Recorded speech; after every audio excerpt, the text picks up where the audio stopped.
oremos unos por otros. Pero ahora quiero solo 5. A ver, estamos aquí, dijera un amigo mío, me siguen. 5 voluntarios. Se ponen de pie y vienen hacia acá. Ya, David, arrancá ya que te vi que... Uno más. No es para hacer nada raro. 2 más, 3 más. Hay una hermana. Muy bien. Van a hacer algo muy lindo, que es orar. ¿Alguien más de algún otro lugar? La hermana es de Paraná, David es de aquí, alguien de Colastiné, norte, sur, que se pare, que venga, alguien de aquí de la iglesia, bueno, David está de la iglesia local, adelante. Más mujeres que son las guerreras de oración. A ver, otra hermana más, de otro lugar. Ahí viene una hermana, muy bien. Me falta uno o una. ¿Sí? Vamos, chicos. Si estamos así de ágiles para hacer la misión, estamos al horno. Alguien que se ponga de pie. Muy bien, gracias, Walter. Bueno, muy bien. Ustedes van a orar en este planiferio. Y hasta que no se conviertan todo, no paran. Muy bien, no. Allí se lee fácil. Queda mucho por hacer y está marcado los lugares en donde mayor necesidad hay. Y Walter ha estado seguramente también. ¿Te vas pronto otra vez de viaje? Se va con el jefe, a hacer un recorrido por... Medio Oriente. Él después lo va a explicar bien, pero hay varios grupos que van a salir a través de Conexión Oriental. Muy bien, ¿entendieron la consigna? Orar en este planiferio sobre los no alcanzados. Lo que el Espíritu les diga que hay que clamar, ustedes 5 claman allí. ¿Puede ser? Contra la pared. Pero a orar sobre lo que aún queda por alcanzar. Muy bien, todos los demás nos vamos a poner de pie y les pido por favor que rápidamente busquen a otra persona que no conozcan, con quien van a orar unos por otros por lo que están haciendo en sus lugares, por la misión que están llevando adelante. Amén. Oremos unos por otros por lo que Dios nos está permitiendo hacer hasta lo último de la tierra.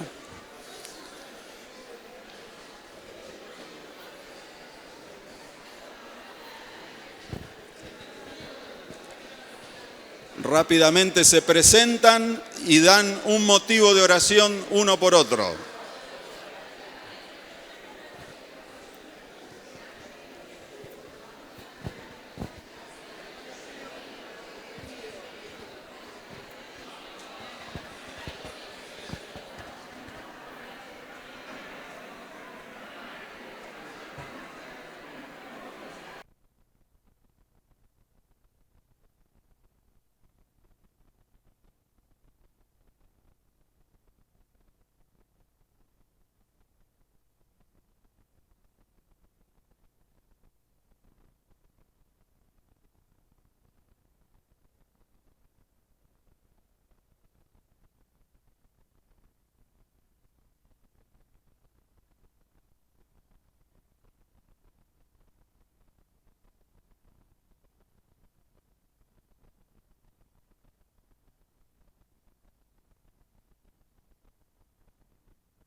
Padre, en el nombre de Jesús estamos juntos elevando esta oración y este clamor delante de tu trono. Señor, oramos por tu iglesia en cada lugar de nuestra ciudad, de nuestra provincia y de nuestro país. Por tu pueblo, Señor, que pueda comprender la magnitud de tu misión y de tu comisión. Que podamos estar dispuestos a ir, a vivir también, Señor, en una estrecha comunión con vos y poder proclamar el Evangelio de Jesús. Ayúdanos, Señor, y enséñanos a ser cada día diligentes en lo que nos has encomendado. Oramos, Señor, también por cada uno de los lugares en donde tu palabra está siendo predicada para que tus hijos puedan vivir una vida de testimonio que atraiga, una vida de testimonio realmente espiritual, llenos de ti, Señor. Y oramos por los lugares en donde tu iglesia aún no ha penetrado, no ha alcanzado. Señor, oramos por los pueblos donde hay muchos que no te conocen y hay muchos que mueren aún sin conocerte. Señor, oramos para que en cada lugar se encienda tu luz, en cada lugar se levante la cruz como un símbolo de sanidad, de salvación, como un símbolo de nueva vida. Señor, oramos para que tu iglesia pueda también ser responsable con aquello que nos has encomendado. Guíanos y danos, Señor, el que podamos también ponernos a tu disposición para ir a donde tú quieras. Ayúdanos a prepararnos, a instruirnos, a ser fieles a ti. Señor, levanta a aquellos que estás llamando, confirma en los corazones a aquellos que les estás enviando y dales y abre las puertas para llegar, Señor, a cada lugar. Gracias porque eres fiel, gracias porque eres el único Dios verdadero, gracias porque nos has acompañado hasta aquí y tu promesa es que nos acompañarás y estarás con nosotros todos los días hasta el fin de los tiempos. En el nombre de Jesús oramos, Señor. Te bendecimos solo a ti y te honramos. Amén. Amén.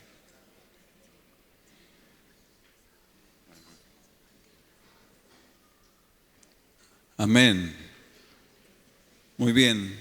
Hemos compartido este hermoso tiempo de oración y quisiera que les quiero anunciar que en el día de mañana y el domingo también en el encuentro tendremos y se desarrollará la conferencia misionera de niños. Así que si usted nos visitará mañana nuevamente y para todos los hermanos de la congregación también, mañana en el mismo momento del encuentro aquí, los niños también tendrán su conferencia misionera infantil. Así que estamos gozosos también de poder seguir anunciando y seguir educando también a nuestra niñez en la tarea de la iglesia, de la proclamación del Evangelio. Quisiera que podamos ver un video. Ahora vamos a ver algo que quizás recién se estuvo pasando. No sé si está Pedro por allí. ¿Sí? ¿Ya está? El video, muy bien. Me dicen que sí. Adelante entonces.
para nuestra reflexión y también para tomar decisiones. No solo es cuestión de ver la necesidad, sino también como iglesias, como pueblo de Dios, tomar decisiones e ir. No esperar que vengan, sino ir. Muy bien, vamos a ya pasar al tiempo de escuchar a nuestro querido Daniel. Adelante.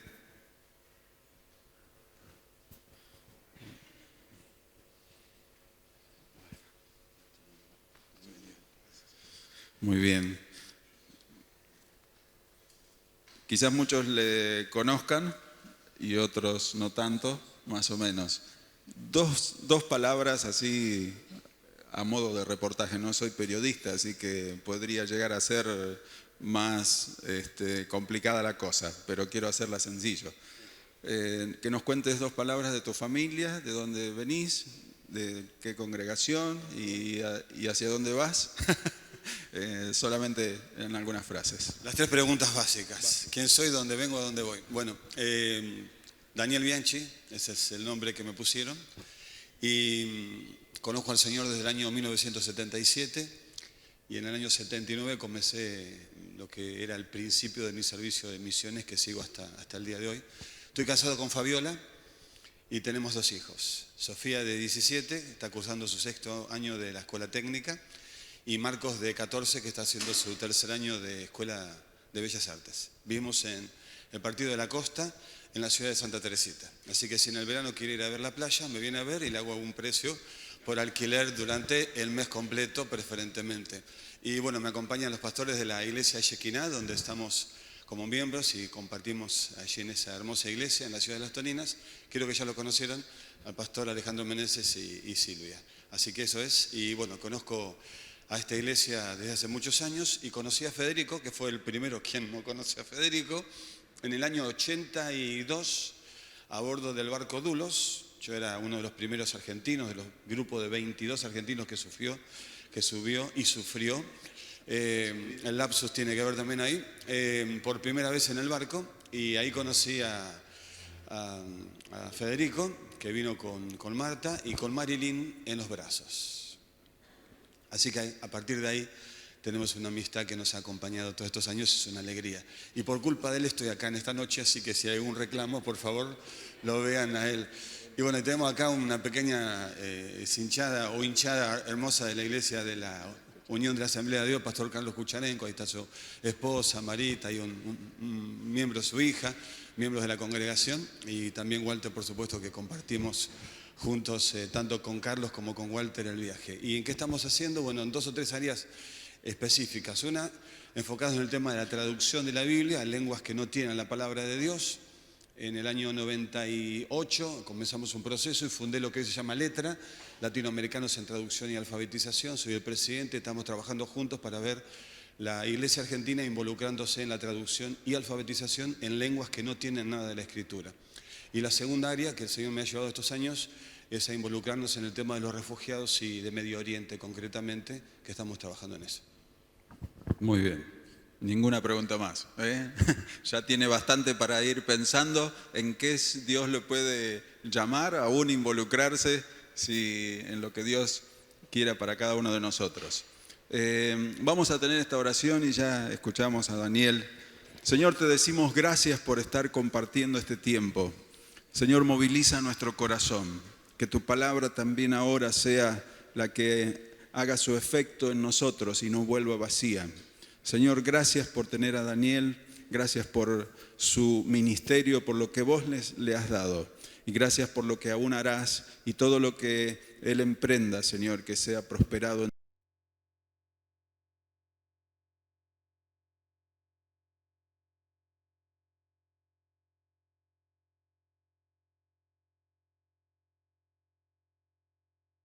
Agradecido por esto, por primera vez en una conferencia misionera de la Iglesia Argentina, y estoy tratando de confirmar este dato, pero posiblemente la Iglesia latinoamericana que más conferencias misioneras lleva en todo el continente. Y es esta iglesia, la Iglesia Nordeste de Santa Fe, 42 años, no es poco. La pucha que no es poco. Terminó el video con una frase que me hizo pensar mucho. Decía, ¿te acuerdas lo que decía? Este es el mundo por el que Cristo murió. Y cuando leía esa frase, muchos datos, ¿no? Apabullantes, todo. Y uno piensa detrás de cada uno de esos números, cifras, guarismos, de miles o de decenas o de millones, hay una persona. Hay una persona. Hay una familia, hay un futuro o no hay un futuro. Pero me quedé con esa frase final del video. Este es el mundo por el cual Cristo murió. Inmediatamente me vino esta reflexión. ¿Cómo es mi mundo? Ese es el mundo por el cual Cristo murió. La pregunta que quiero transmitirte a vos, que quiero transmitirle a usted, ¿cómo es su mundo? Este es el mundo por el cual Cristo murió. La pregunta es, ¿cómo es tu mundo? ¿Cómo es mi mundo? Y si somos sinceros, en un acto de sincericidio completamente impensable para la cultura argentina, que siempre tiene un culpable para el cual echarle la culpa, pero vamos a dejar de ser argentinos y aceptar y confesar algunas faltas. Tenemos que decir que nuestro mundo es bastante cómodo, bastante pequeño, bastante indiferente, muchas veces bastante egoísta, a veces impredecible, reducido, limitado, desconocido.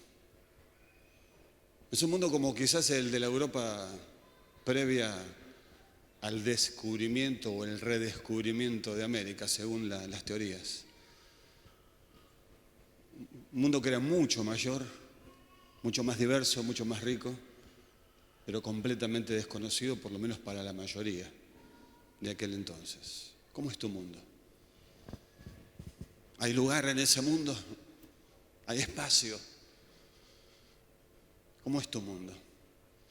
Y decirle esto a una iglesia que lleva 42 años quizás es como tratar de venderle manzanas a la gente de Neuquén en plena temporada. Pero creo que es importante hacer esta reflexión.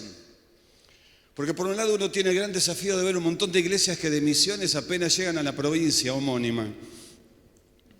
Pero por otro lado tiene iglesias que comenzaron a descubrir el tema de misiones y cuando se dieron cuenta todo lo que eso involucraba, pusieron el freno y no siguieron más. Y tengo varias iglesias para mencionarte que por caridad no voy a mencionar, pero estoy pensando en ejemplos concretos. Iglesias que se empezaron a dar cuenta todo lo que involucraba misiones y pusieron el freno. Y se terminó la conferencia y se terminó todo. Y tenemos algunas pocas que siguen fielmente con este compromiso. Y esta es una de ellas. Creo que esta conferencia es un buen tiempo, me parece, para ampliar ese compromiso, para profundizarlo, para enriquecerlo, quizás para renovarlo y tal vez para dejar esa categoría cómoda también, hablando de comodidad, de espectador, para comenzar a ser un participante. Creo que tienen como lema y como enfoque en estas conferencias pensar en todas las naciones.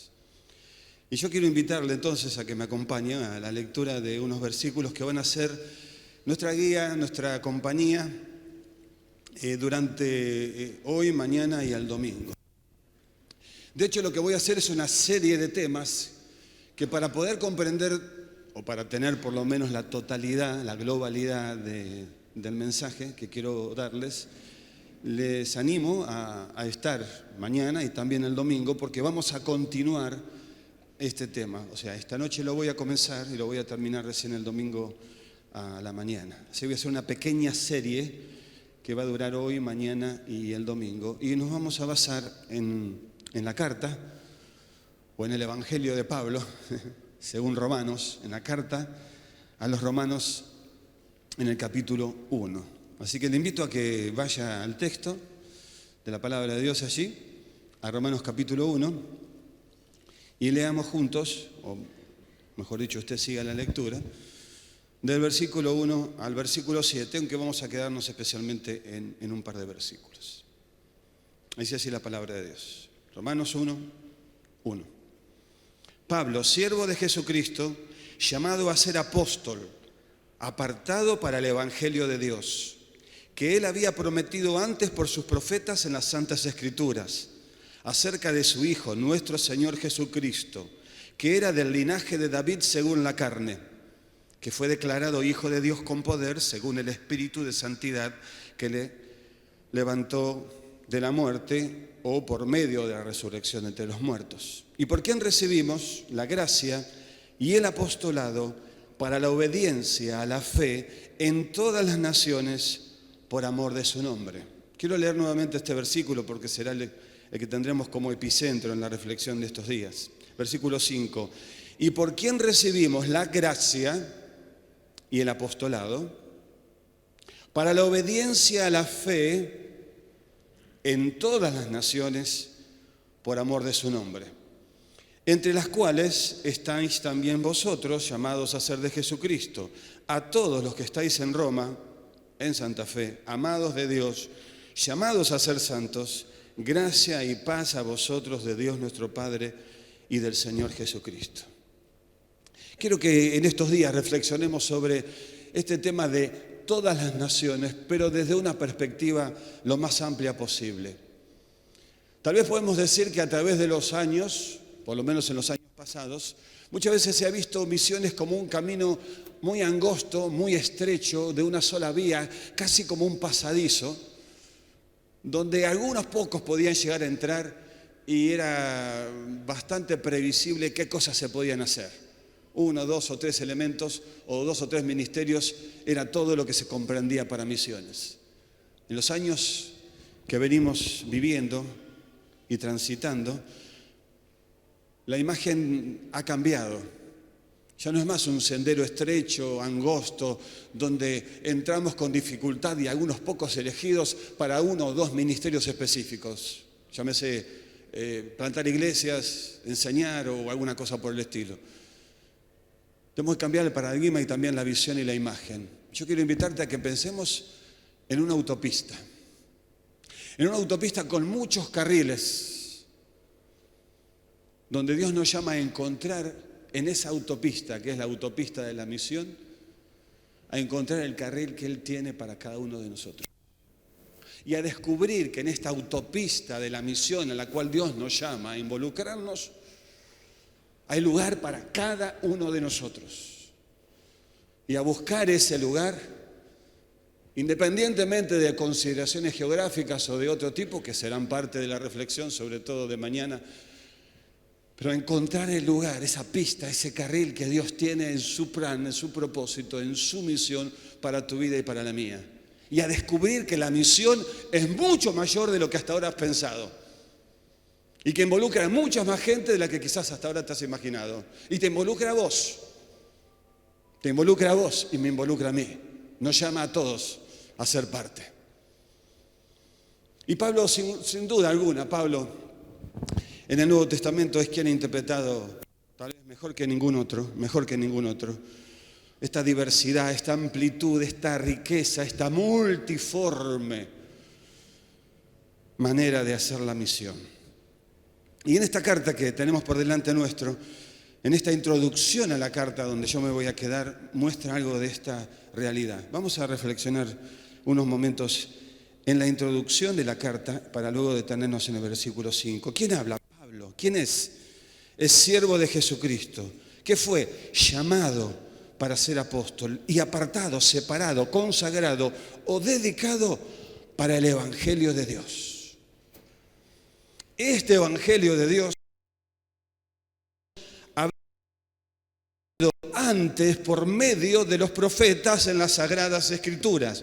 Mirá la capacidad que tiene Pablo para sintetizar y en pocas palabras poner los principales componentes de la misión, de la fe, de la iglesia y de nuestra identidad como pueblo de Dios.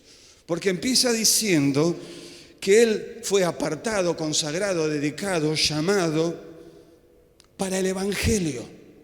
Primer componente. El evangelio que había sido prometido por un Dios que es fiel y que jamás falta a sus promesas, por medio de los profetas. Y ahí tenemos toda la herencia profética de la Escritura. Los santos profetas que trajeron las palabras, que hablaron de acuerdo a la inspiración del Espíritu Santo.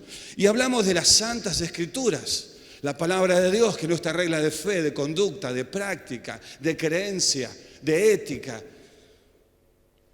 El evangelio, la promesa de Dios, los hombres llamados como profetas para anunciar este evangelio basado, sostenido, apoyado, enraizado en la Sagrada Escritura. ¿Acerca de quién? ¿Quién es el centro? ¿Quién es el quid? ¿Quién es el meollo? ¿Quién es el punto donde hay que revolver el dulce para que no se pegue? ¿Quién es? Es una persona. Y aquí viene el versículo 2. El centro del evangelio por el cual Pablo fue llamado, para el cual fue dedicado y consagrado, el centro que fue la promesa de Dios, el centro que fue el mensaje transmitido por los profetas, el centro de la Sagrada Escritura es una persona, Jesucristo, el Hijo de Dios, nuestro Señor. Estamos en el tercer versículo de Romanos y la teología de la misión y la teología de Pablo se ve de forma clarísima. El evangelio, la promesa de Dios, la Escritura, el Señor Jesús. Elementos que no pueden faltar y que debemos volver a atesorar y a rescatar si falta alguno de ellos. Y entonces el versículo 3 y 4 expande sobre o amplía sobre la persona de Jesús. Es el Señor Jesucristo. Hombre porque viene del linaje de David, según la carne, pero divino porque fue hecho Hijo de Dios y aquí está su naturaleza divina. Es Jesucristo hombre, Jesucristo divino. Es la acción, el poder, la persona del Espíritu Santo. Es Dios Padre, es Dios Hijo, es Dios Espíritu Santo. Es Dios Padre, Dios Hijo, Dios Espíritu Santo, Evangelio, Escritura, promesa cumplida y anunciada por los profetas. Declarado, respaldado, refrendado, vindicado, dirigido por el Espíritu de Dios, el Espíritu Santo, el Espíritu de santidad. Este Jesucristo que nació en la carne, que es hombre y Dios pleno y perfecto, completamente hombre, completamente Dios, que es el centro de la promesa, que es el centro del llamado, que es el centro de las Escrituras, que es el centro del Evangelio, murió y resucitó. La obra de Cristo como central, esencial y absolutamente imprescindible. La obra de Cristo. La muerte y la resurrección de Jesús como centro de este evangelio, de este anuncio profético, de esta escritura sobre la que sostenemos nuestra fe, de este llamado y apartado que hace Dios al apóstol Pablo, la persona de Cristo y la obra de Cristo. La persona de Cristo, Dios, hombre, Dios verdadero, hombre verdadero. La obra de Cristo, su muerte y su resurrección. ¿Me está siguiendo?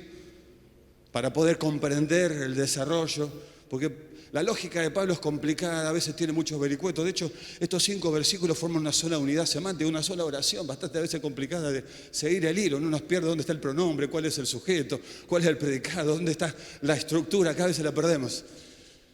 Entonces ahora con este tema en mente podemos pensar juntos unos momentos en lo que será el centro de nuestra reflexión estos 3 días, el versículo 5. ¿Y por quién recibimos? ¿Este quién? ¿A quién se está refiriendo? Es a Dios Padre, a Dios Hijo y a Dios Espíritu Santo. Es al Trino Dios. Por este Dios, Padre, Hijo y Espíritu Santo, hemos recibido el Evangelio, versículo 1, a través de los profetas, como fue anunciado, con el centro en la persona de Jesús, que ha muerto y resucitado. De Él y por Él y a través de esto, ahora, dice Pablo, hemos recibido la gracia y el apostolado para la obediencia a la fe en todas las naciones por amor, solo por amor, es solo por amor. No, pero no es ese amor, es el amor de Dios, solo por amor de su nombre. Y le anticipo que el domingo vamos a hablar de la razón detrás de todas las razones. El amor es la razón final y única detrás de todas las razones. Entonces el versículo 5, el 6 y el 7 es aplicación de este saludo.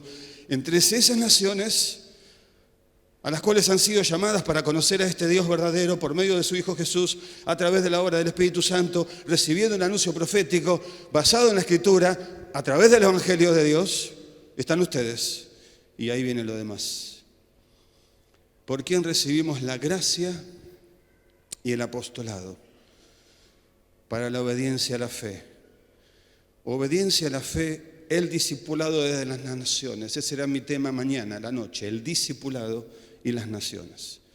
El tema del domingo va a ser el amor como la razón suprema.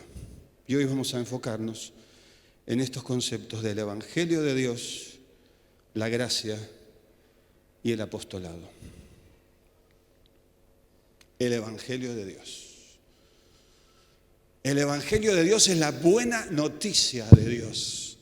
Es la buena nueva de Dios. Es el anuncio increíble, maravilloso, sorprendente, imposible de describir, de que Dios está en Cristo reconciliando consigo al mundo. No tomando en cuenta sus pecados, sino dispuesto a perdonar a todo aquel que viene a Él por medio de la obra de Cristo en la cruz. El gran anuncio, el gran anuncio. A veces cuando tengo que dar una noticia a alguien, una noticia buena, llegó una ofrenda para tu viaje, o conseguimos el permiso para esto, o sabes esto, lo otro, le digo a alguno, ¿querés evangelio? ¿Cómo evangelio? ¿Qué quiere decir evangelio? Buena noticia. ¿Querés evangelio? Sí, dame. Te doy una buena noticia. Eso era una buena noticia. Aprobaste la materia, pensabas que no. Venís con evangelio, mamá, aprobé. Eso es una buena noticia, la buena noticia, la gran noticia, la increíble noticia. El anuncio del evangelio. Ay, cómo. Si hablamos de tener que recuperar cosas, les pregunto, ¿no habrá que recuperar un poco el evangelio en la iglesia de hoy? Una iglesia que se llama evangélica, pero que cada vez está dejando más el evangelio. Porque sin evangelio no hay iglesia. Hay clubes, asociaciones, grupos de terapia. Hay muchas iglesias que se han transformado en grupos de terapia. Mensajes de buena onda y levantar el ego y pum para arriba. Desarrollar tu potencial, cumplir tus sueños. Todo este discurso psicológico, pseudo psicológico. ¿Y el evangelio? ¿Está el evangelio? Porque esta es la esencia de lo que Pablo está diciendo. El evangelio es el anuncio sobre la Escritura, fundado en la obra de Dios por medio de Cristo, hombre de Dios, muerte y resurrección, a través de la operación del Espíritu Santo, que lleva, que conduce a algunas cosas que vamos a ver entre hoy y mañana. Reflexionemos unos minutos sobre el evangelio. El evangelio. Pablo defiende el evangelio, enseña el evangelio, predica el evangelio, demuestra el evangelio, proclama el evangelio, lucha a favor del evangelio, sostiene el evangelio, afirma el evangelio. Y te puedo seguir dando un montón de otras características basadas sobre todo en los hechos y en las epístolas. Lucha a favor del evangelio en contra de todas aquellas fuerzas que ya estaban en operación en su época para hacer lo que yo llamo versiones distintas del Evangelio. Y hoy también tenemos esas versiones. Hoy tenemos la versión Evangelio les. El Evangelio les es, ¿qué molesta del Evangelio? Lo vamos a sacar. La justicia de Dios la vamos a sacar. La condenación de Dios no es una cosa monstruosa. Dios airado, condenado de ninguna manera. Dios es una bola de azúcar que empalaga. Y algunas canciones me empalagan a mí. Me hacen sentir un romanticismo casi sensual cuando se cantan algunas canciones. Me producen una cierta cosa. Entonces, en ese contexto, le hemos quitado al Evangelio conceptos de la justicia de Dios, de la santidad de Dios, del juicio de Dios, de la condenación sobre el pecado, el enojo y la ira de Dios sobre el pecado. Muchas veces han tomado ese mensaje para enojarse contra el pecador. Entonces mucha gente no quiere, pero hay enojo de Dios en la Escritura. Entonces la versión del Evangelio hoy la llamó el Evangelio les. A ver qué le sacamos, qué no nos gusta, qué nos incomoda, qué no es de esta época, qué es del antaño, qué tiene que ver con mis propias experiencias, porque a veces mi propia vida y mis propias cuestiones que me han tallado o herido y marcado son las que me hacen ver el Evangelio de una cierta manera, y las cosas que me pueden molestar, un Dios enojado, Padre enojado, chau, Dios enojado no existe, Dios tiene que ser bueno. ¿Cómo puedo ser influido por lo que viví al pensar en el Evangelio y recorto del Evangelio lo que no me gusta, lo que me afecta, lo que me incomoda, lo que me resulta difícil de aceptar porque me confronta? La otra versión actual del Evangelio se llama el Evangelio Plus. O sea, el Evangelio así sencillo no sirve, hay que ponerle onda, loco, hay que meterle otras cosas, meterle ganchito, meterle gancho, meterle entusiasmo, negro, vamos, arriba la mano, vamos, vamos. Entonces, ¿a qué le metemos al Evangelio? ¿Qué inventamos? ¿Qué le creamos? ¿Qué gancho le podemos poner para atraer, para que la gente... Esto es lo que están en la escuela del Evangelio Plus. Es el Evangelio más esto, más aquello de allá, más lo otro del otro lado. Y luego tenemos otra escuela, muy en boga también en estas épocas, que yo le llamo el Evangelio Mix. Me pongo así en canchero, como todos hablan palabras en inglés, aunque no sepan nada de inglés, todo parece que está de buena onda hablar en inglés, así que el Evangelio Mix. El Evangelio Mix es la mixtura, es la mezcla. Tomo un poquitito de por acá, tomo un poquitito de por allá, saco de las ciencias sociales, de la psicología de mercado barata y trucha, de los libros bestseller, agarro un poco de marketing, lo mezclo, y saco una versión espectacular. No hay que volver al Evangelio, al puro, al antiguo, al que está acá. ¿De qué misión vamos a hablar si todavía no tenemos claro cuál es el Evangelio que tenemos que vivir, querer, defender, como hacía Pablo, encarnar para luego anunciar? Entonces, seguramente como una iglesia como esta que aprende mucho de la Escritura y son un montón de maestros, y lo que yo estoy hablando es diciendo, para esto trajiste, ¿cuánto costó el viaje? ¿Para qué lo trajiste? Lo podemos haber dicho nosotros. No importa, me pago yo el boleto si me escuchas. Me pasó tantas veces, no acá, claro, en otros lugares. Pensemos en 4 o 5 características fundamentales del Evangelio. Es el Evangelio del arrepentimiento y el perdón de pecados. El Evangelio este de acá, no el plus, el mix o el les, este Evangelio de acá es el Evangelio del arrepentimiento, del llamado a la transformación, a la metanoia. Mi hijo el otro día me preguntaba, papá, ¿cómo se llama eso que el gusano, la oruga, metamorfosis? La metamorfosis, la transformación. No es un cambio, es una transformación, porque se altera la naturaleza, se alteran un montón de cosas. El cambio yo lo pongo en un lugar al otro. Transformar es cambio eso en algo completamente nuevo y distinto. El Evangelio no cambia, transforma. Mucho más que cambia, transforma. Así que en vez de cambiemos, transformemos. El Evangelio transforma. El Evangelio llama al arrepentimiento, al reconocimiento del pecado, al dolor por el pecado, a la confesión por el pecado, a esa palabra antigua, contrición, que no quiere decir constreñir, que eso le sufren muchas y por eso Activia. Perdón, tengo que hacer un poco chivo para poder juntar fondos. Activia. Bien. La contrición es antigua palabra que quería expresar el dolor, el pesar producido por el reconocimiento del pecado, del mal, de la ofensa causada en otro. Es un sentido profundo de dolor y no es egoísta, emocional, un dolor que me embarga a mí por lo que yo hice. ¿Cómo yo podría hacerte tal cosa? ¿Viste? Es un dolor egoísta. Es dolor, pero es egoísta. No. Es un dolor por el dolor del otro. Es un dolor que mira el dolor que le causó al otro, no lo que yo hice o cómo me pudo pasar esto a mí. Hay mucha truchada en un dolor egoísta como este. Es el evangelio del arrepentimiento y del perdón de pecados.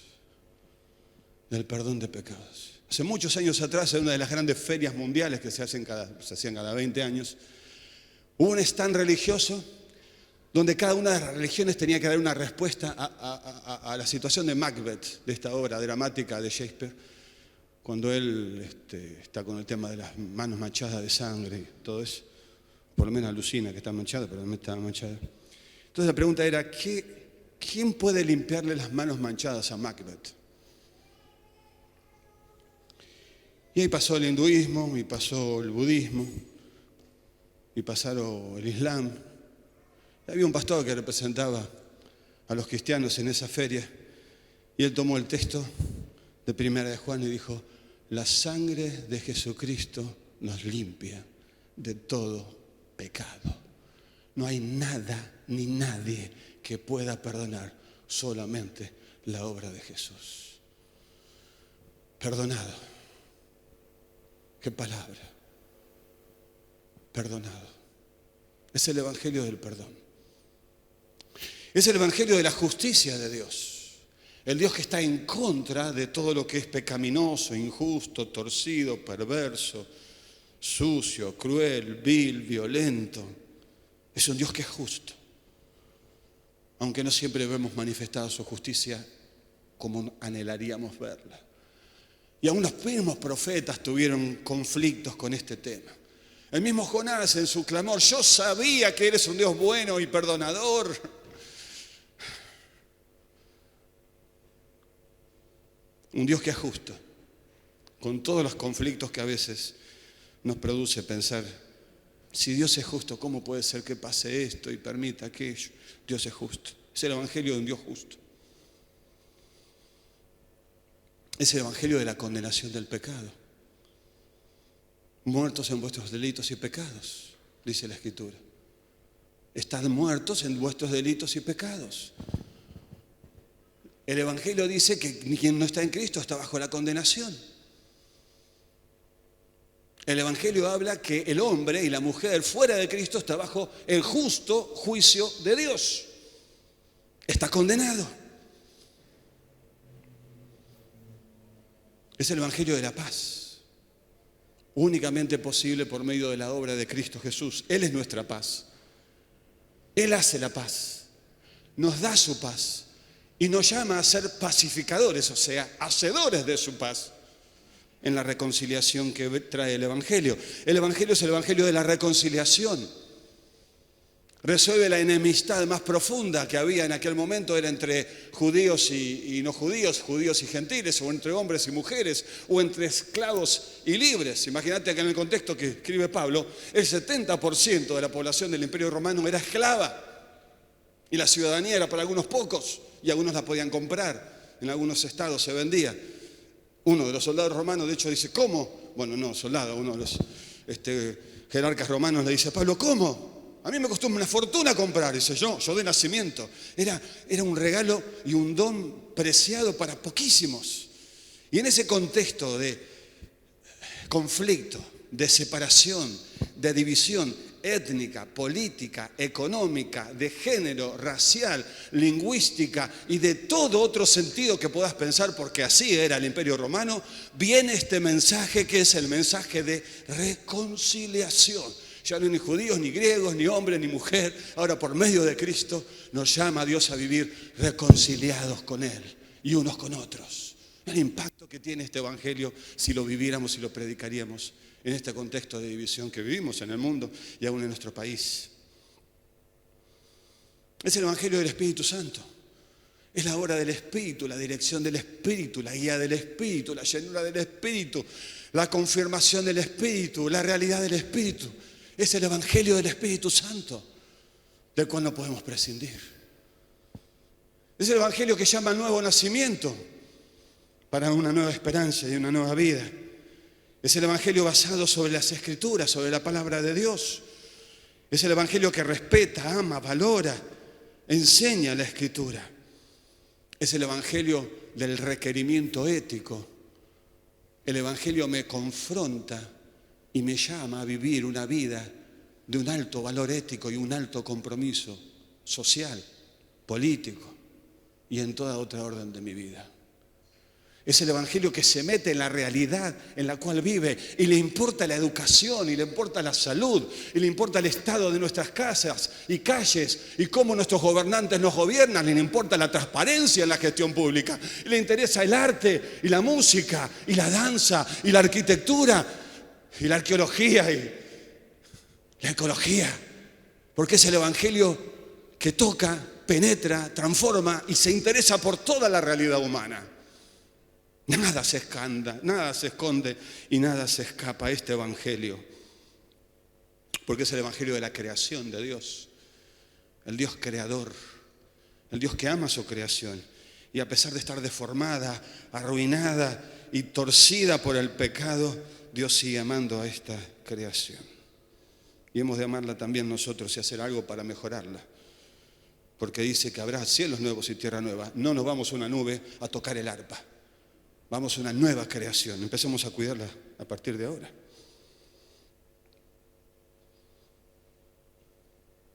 Es el evangelio de la esperanza.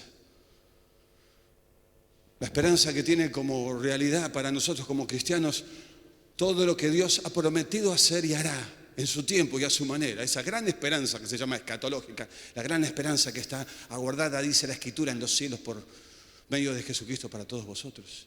Pero es la esperanza de hoy, de un día distinto, de una posibilidad diferente.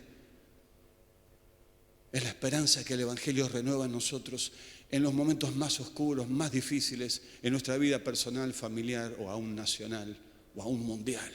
Porque hay un Dios que está obrando y está llevando adelante todo esto que no sabemos cómo lo lleva adelante, pero lo lleva adelante para cumplir ese propósito increíble que Él prometió desde el principio de la historia.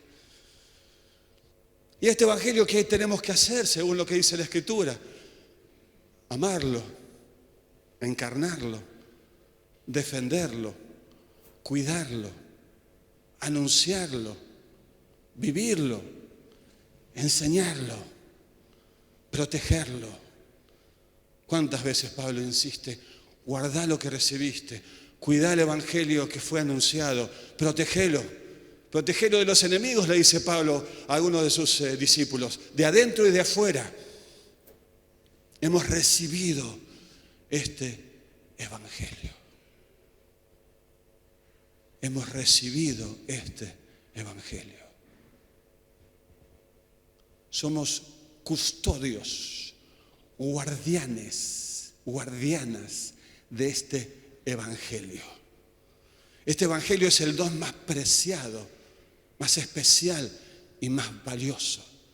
Y se requiere de aquellos que han sido encomendados con semejante tarea y tamaña responsabilidad y tan gran privilegio de cuidarlo y de transmitirlo a las siguientes generaciones, para que esas generaciones, luego de haberlo vivido y encarnado en su contexto histórico, cultural, político, determinado y distinto, puedan ser fieles en transmitirlo a la otra generación que entrará después de ellos y vivirán un contexto económico, social y político completamente diferente, donde ese mismo evangelio, que no cambia, sí cambia el contexto, sí cambia la situación, sí cambia la historia, sí cambia la política, ese evangelio que no cambia va a encontrar nuevamente tierra fértil para crecer desarrollarse, multiplicarse, impactar a otros. El Evangelio. Perdón, esta es la introducción nomás. Siempre mi esposa me dice, Daniel, acordate que vos cometés 2 errores. 2 nada más, no, en predicar. Me parecía. 1, tus puntos suelen ser muy largos porque cada mensaje tuyo es como 10 mensajes de otros. Y número 2, te vas mucho y no terminan los puntos. Bueno, me está pasando. ¿Pero está claro el punto? ¿Me acompaña? Reconozco, confieso, admito. Este Evangelio. Unos minutos para seguir en el versículo 5. Este es el Evangelio que recibió Pablo. Y dice que lo recibió con 2 características, la gracia y el apostolado. Mañana hablamos obediencia a la fe en todas las naciones y el domingo hablamos de por amor de su nombre. Y mañana a la tarde vamos a hablar de la misión en la ciudad. La gracia y el apostolado. La gracia. ¿Qué es la gracia? No es la gracia, decía uno, ir a meterme el dedo en la nariz. No. Qué gracia, no. Esta palabra gracia, cantamos, había himnos maravillosos que se solían cantar. Años atrás, cuando las iglesias se cantaban himnos, ¿se acuerdan? Hace muchos años atrás. Digo, jóvenes, si no saben de qué se trata, el himnario era un libro así de colores distintos, que tenía olor a rancio y viejo. Cuando se abrían las páginas se salía olor a humedad y a veces alguna polilla que volaba por ahí. Pero también estaban regados con las lágrimas de quienes cantaron a través de los años esos himnos. Había himnos maravillosos sobre el tema de la gracia de Dios. 2 aspectos de la gracia, solamente para solo 2. Dos. No. La gracia que nos da salvación. El don de la gracia de Dios. Sois salvos por medio de la gracia. La fe es la respuesta humana a la gracia. Lo que nos salva no es la fe, sino la gracia.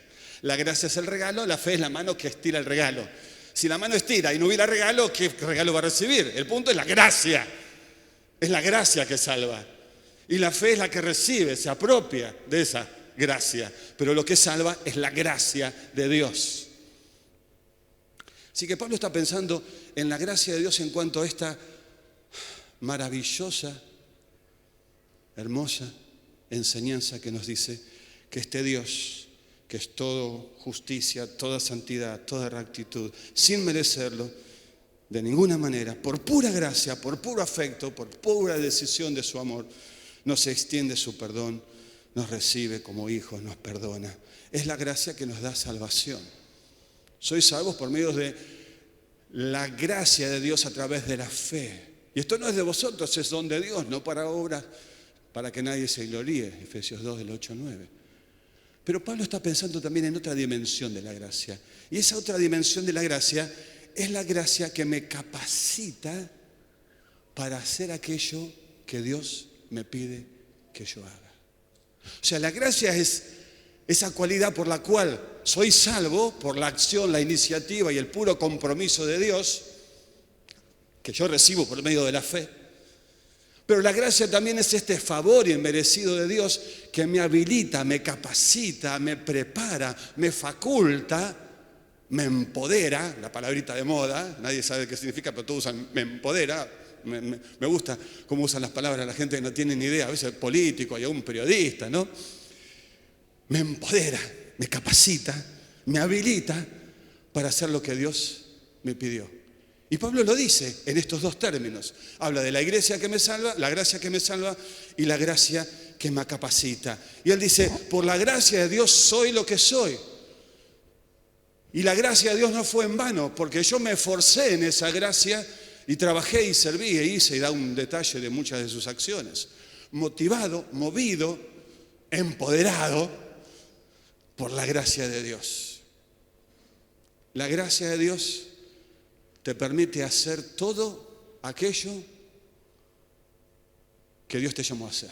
Es por su gracia. No es tu capacidad, no son tus dones.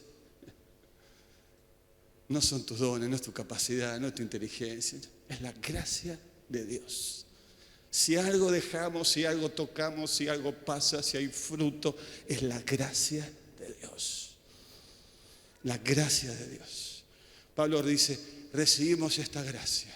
Es la gracia que nos salvó, por la cual ahora podemos invocar a Dios como Padre y llamarle a Él Padre. Pero es también la gracia que me capacita para el ministerio y para hacer todo lo que Él me pide que yo haga. No es que empezamos en la gracia y luego seguimos en la carne. Empezamos en la gracia, seguimos por la gracia y terminamos por su gracia. No hay otra. ¿Y qué dice Pablo que recibió también? El apostolado. Wow. Bueno, tengo 2 o 3 minutos para hablar del apostolado. Mamita, qué tema este del apostolado. En esta fiebre apostólica que escuchamos por tantas partes, donde parecen apóstoles más que hongo después de la lluvia. ¿Qué pasa con los apóstoles? Es interesante lo que Pablo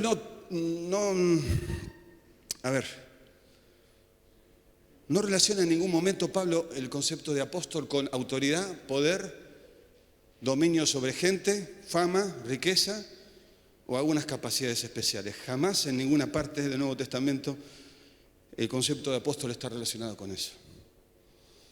El lenguaje de Pablo, por lo menos lo apostólico, tiene que ver con el sufrimiento, el compromiso, el anuncio de Cristo en lugares donde Cristo no fue anunciado. Cuando Pablo habla del apóstol o del apostolado, al cual él dice luego nosotros también fuimos llamados a ese mismo apostolado, no está hablando de un oficio o de un lugar, de una jerarquía o de un rol, cosa que para mí, creo que para todos los que leemos el Nuevo Testamento fue cerrada en las páginas de la Escritura, sino más bien está expresando lo que podríamos llamar, o me permito llamar, una pasión apostólica. Hay un caso único, irrepetible en este texto, claramente en el versículo 1 del capítulo 1. Pablo, siervo de Jesucristo, llamado a ser apóstol. Punto. No hay otro. Pero luego en el versículo 3, 4 y 5, dice que recibimos el apostolado, la acción del apóstol, el compromiso de ser apóstol, el llamado de ser apóstol, la santidad que requería este ministerio, la dedicación, la capacidad de ir a lugares donde el Evangelio no había sido anunciado, la capacidad de sufrir. Y Pablo dice que una de esas características justamente tiene que ver el amor por la iglesia. Para Pablo el apostolado entonces es la capacidad de amar a la iglesia hasta el fin. Para Pablo el apostolado es el compromiso de llevar el Evangelio donde el Evangelio no era conocido, culturas, lenguas, geografías, no importa, en el lugar donde no había sido conocido. Podemos pensar en ministerio pionero en ese sentido. Para Pablo el apostolado tiene que ver con la capacidad de resistir y aún de sufrir por causa del Evangelio, para que frutos del Evangelio puedan ser refrendados con la vida del que sufre, mostrando la validez de ese Evangelio aún en el medio del sufrimiento. Para Pablo el apostolado tiene que ver con el compromiso con las Escrituras. Él dice, ay, si se cortaran sus miembros, si se les cortara la lengua, ¿cómo van a aguar o menospreciar este mensaje? Porque en su compromiso de apostolado, la palabra de Dios era central. Y para Pablo el apostolado era la pasión de ver la madurez y el crecimiento de toda la iglesia. Por eso dice, ay, hijitos míos, sufro de vuelta dolores de parto. Mamás acá, ¿les encantaría volver a tener dolores de parto durante 2 o 3 semanas como tuvo en aquel momento que dio a luz? ¿Le gustaría volver? ¿Cuántos? Levanten la mano, la unción del dolor de parto. Ahora voy a repartir, a ver, ¿quién la recibe? ¿Nadie la recibe? ¿Nadie recibe la unción del dolor de parto? Bueno, Pablo dice, mi pasión por el crecimiento, el desarrollo, la madurez de todos los cristianos, no de un grupito, de una élite, de un núcleo, de un club sagrado y selecto, llámese como se llame en las distintas estructuras, sino de todo el cuerpo de Cristo. Esa es mi pasión. Ahí está la pasión del apóstol, que todos crezcan, no solamente yo, no solamente mis líderes que me siguen, que todos crezcan, que todos lleguen a la madurez, a la plenitud de la estatura de Cristo. Esa es la pasión apostólica, y esa vos y yo la necesitamos, aunque no somos apóstol con título. Eso sí, de eso se trata. Eso recibimos. La pasión de ver el crecimiento de otros. El compromiso de ver que el Evangelio llegue donde no ha llegado. Eso es apostolado. La disposición de sufrir si el mensaje lo requiere, como manera de certificar con nuestra propia vida que el mensaje es cierto. Eso sí es el apostolado. Las dificultades y aún el sufrimiento, eso es apostolado. El amor, el compromiso con la palabra, eso es apostolado. El cuidado del Evangelio, defendiéndolo contra todo viento y contra todo fuego extraño que se quiere incendiar o encender en los altares de hoy. Eso es apostolado. Pablo dice, hemos recibido la gracia y el apostolado. ¿Para qué? Mañana a la noche lo sabrá. Vamos a orar.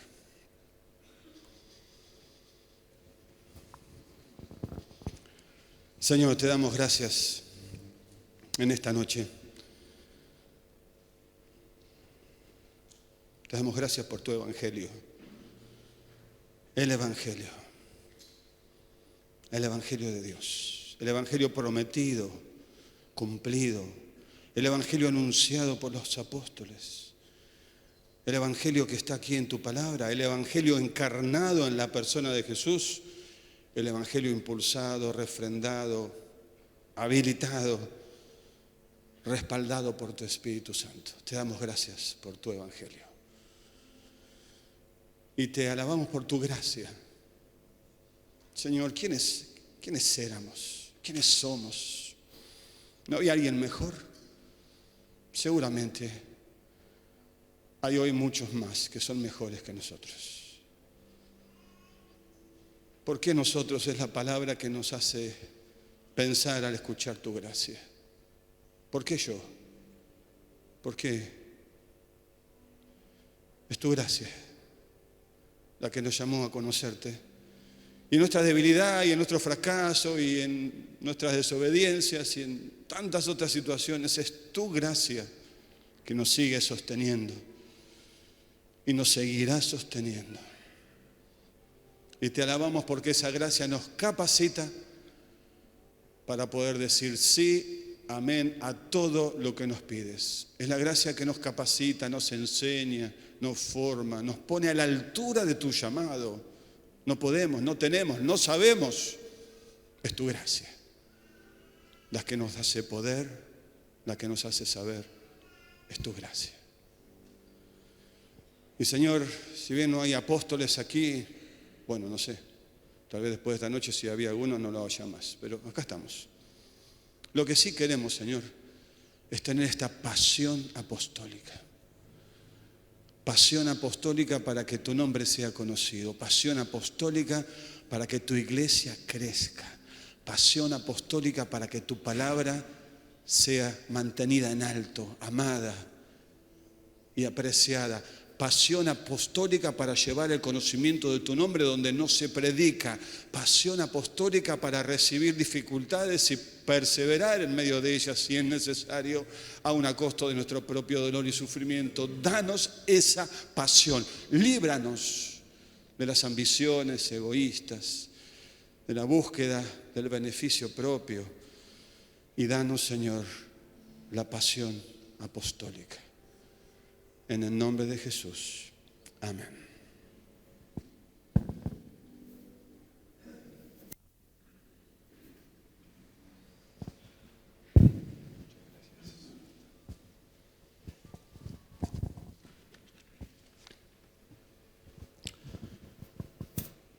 Muchas gracias, pastor. Gracias, Señor, por esta palabra. Les queremos recordar que en el día de mañana a las 17 horas estamos todos por supuesto invitados y todos estaremos compartiendo esta plenaria también de las 17, alcanzando a las naciones. Luego a las 20 horas tendremos otro encuentro similar al de esta noche. A las 20 también mañana comenzarán los niños, la conferencia misionera infantil, así que en el mismo horario los niños van a tener también su parte aquí en las instalaciones adentro. Y el domingo a las 9:30 de la mañana también tendremos un tiempo hermoso para disfrutar de lo que Dios nos está diciendo, de lo que Dios nos está motivando, empoderando, ¿cómo es? Aprendimos como las palabras de estos días. Muy bien, sean todos bienvenidos en estos días. Damos gracias a Dios por lo que Él ha hecho y sigue haciendo con nosotros. ¿Podemos finalizar, Gabriel? Nos dirigís los músicos nos dirigen en una canción final, dando gloria a Dios también por lo escuchado.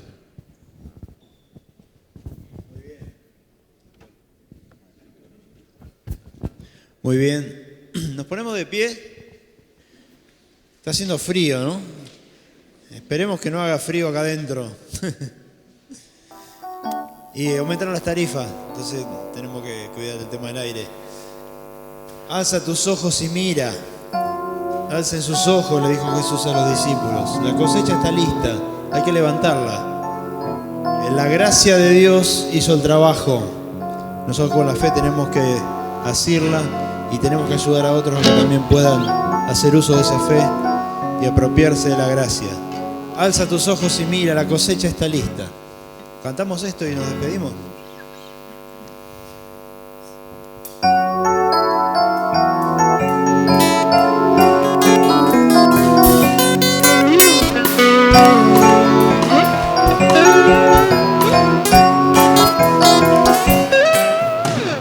Alza tus ojos y mira, la cosecha está lista, el tiempo ha llegado, la mies está madura. Esfuérzate y sé valiente, levántate y predica a todas las naciones que Cristo es la vida y será la tierra de su gloria, se cubrirá como las aguas cubren la mar y será la tierra de su gloria, se cubrirá como las aguas cubren la mar.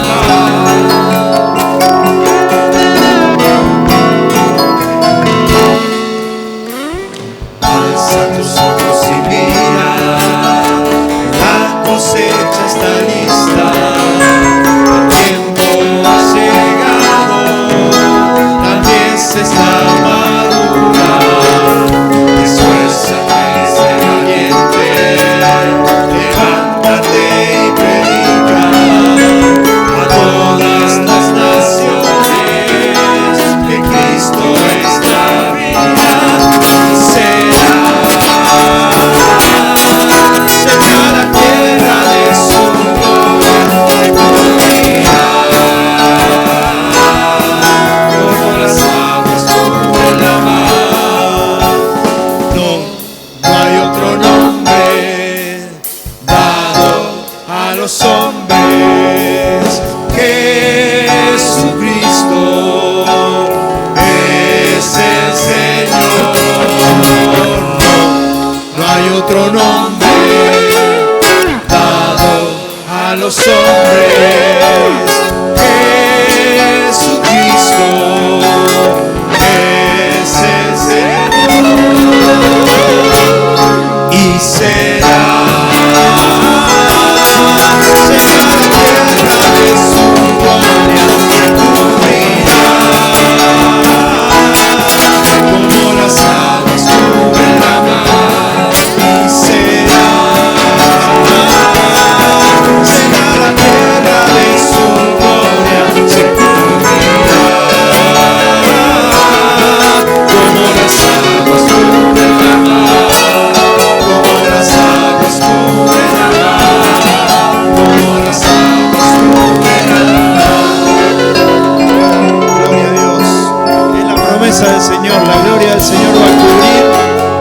tierra como las aguas cubren el mar. Amén. Amén. Buenas noches a todos.